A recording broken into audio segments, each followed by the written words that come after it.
Hope you guys are doing well. Welcome back. So in this video I'm going to show you that how you can use the effects option in Adobe Lightroom. So let's start. So first of all, what we have to do, we have to go to the Adobe Lightroom. So I'm going to click on this, and after clicking on this we have to wait for a few seconds. So as you can see, the Adobe Lightroom is here. Now what we have to do, we have to choose the image, that which type of image you want to use. For example, I'm going to choose the image, so let's choose it.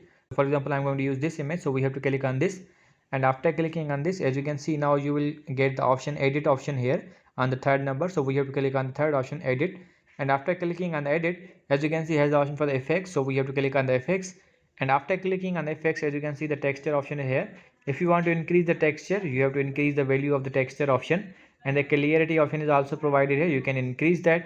As you can see, these all options are provided here, and after that you can go to this section, and then you can also increase the amount of these options, and in the grain section you can also increase the amount again, and after that you will be able to use these options.